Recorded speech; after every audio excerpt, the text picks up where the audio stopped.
आज हम इसमें रोल और रिबन लगाना सिखाते हैं। देखिए एक रोल है 50 × 50 mm का, और ये 2 एक्रोस का, मतलब एक साथ 2 निकलेंगे, क्योंकि इसका मैक्सिमम 4 इंच होता है, तो इसका हम मैक्सिमम यूज़ कर रहे हैं। ये इंक होती है इसकी कार्बन, ये कई तरह की आती है, वैक्स कार्बन है नॉर्मल। अब देखिए इसको, सबसे पहले पुश बटन है,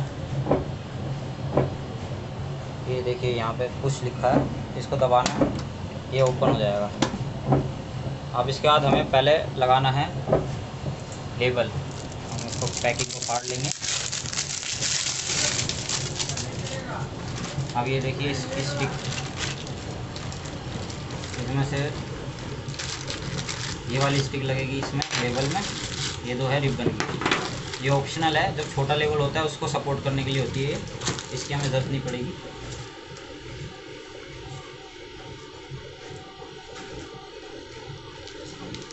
सबसे पहले लेबल को थोड़ा खोल लो, स्टिक में लगाओ और यहाँ रख दो इसके पीछे, और इसमें बिल्कुल सिंपल है, यहाँ से हटा लो, निकाल लो। अब इसमें सबसे बड़ी गलती करते हैं कि ये जो लेबल गाइड है इसके अंदर नहीं करते हैं।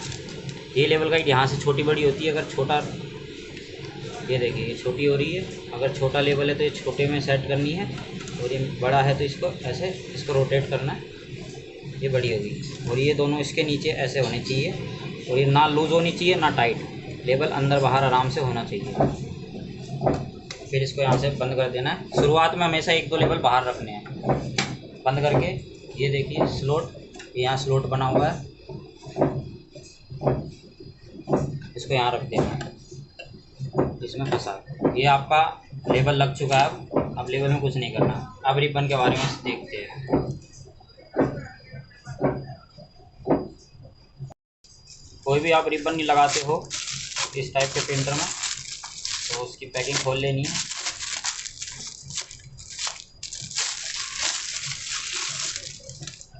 जब भी आप रिबन खोलोगे तो इसमें एक चीज़ हमेशा ध्यान रखनी है, इसमें 2 तरह की है। ये देखिए शाइनिंग कर रही है रिबन की साइड, ये फीकी साइड है, रफ है, देख रहे हो आप, देख के पता चल रहा है। जो चमक वाली साइड है, शाइनिंग वाली साइड, वो अप रहेगी।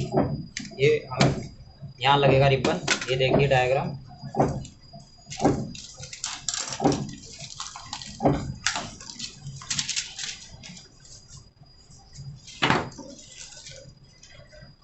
इधर देखिए, ये देखिए डायग्राम है, इसमें एक ग्रीन वाला हिस्सा देखिए लेफ्ट में रहेगा, ये राइट में दूसरे वाला हिस्सा, ये वाला हमेशा लेफ्ट में। अब हमने रिबन लगाना है शाइनिंग वाली साइड, देखिए ये चमकीली साइड है, ये अप में है, और ये लेफ़्ट वाला हिस्सा, ग्रीन वाला हिस्सा लेफ़्ट साइड में। अब ये इसका स्लॉट है स्प्रिंगेबल, ये देखिए यहाँ से स्प्रिंग में फंसाना है।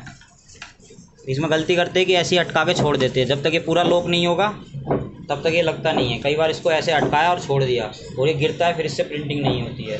तो इस चीज़ का ध्यान रखना है, इसको पूरा प्रॉपर लॉक करना है इसमें। ये देखिए ये पूरा गैप ख़त्म हो जाएगा, अब ये पूरा यूज़ हो रहा है। अब इसको 1 टाइम यूज़ एंड थ्रो होता है, ये एक बार यूज़ हुआ फिर उसके बाद फेंक देते हैं। इसके ऊपर भी सेम वैसे ही लगानी है। ये खाली एक फ्री आती है कोर, ये ऐसे लेफ़्ट वाली साइड में रहेगी, और ये जैसे जैसे यूज़ होगा ये कार्बन इंक, वो इसके ऊपर रोल हो जाएगी। और जब हमारा ख़त्म हो जाएगा पीछे का पूरा 300 मीटर का रिबन, तो ये पूरा यहाँ आ जाएगा। फिर जब पूरा आ जाएगा तो हमें ये निकालना है, इसको निकाल के हम पूरे को फेंक देंगे। फिर जो उसके यूज़ वाला रिबन है एकदम फ्रेश रिबन, उसके अंदर ऐसी कोर आएगी, उसको हमें वापस ऊपर लगा देना है। कई बार गलती करते हैं कि बिना कोर के इस पर चिपका देते हैं, उससे आपका प्रिंटर ख़राब हो जाता है, ये स्पिंडल ख़राब हो जाती है, मिलती भी नहीं है जल्दी से। इसको चिपका देना है, जैसे कहीं बीच में भी बदलते हो तो फाड़ लो कहीं से भी, एक अपना लेबल ले लो या टेप ले लो और यहाँ से चिपका दो। चिपकाने के बाद इसको 2-3 राउंड फोल्ड कर दो, बस इसका काम इतना ही है। अब ये मीडिया लोड हो चुका है, इसमें एक लेबल लग गया, रिबन लग गया, और ये हमारा प्रिंटर तैयार है। अब कंप्यूटर से इसको टेस्ट देते हैं।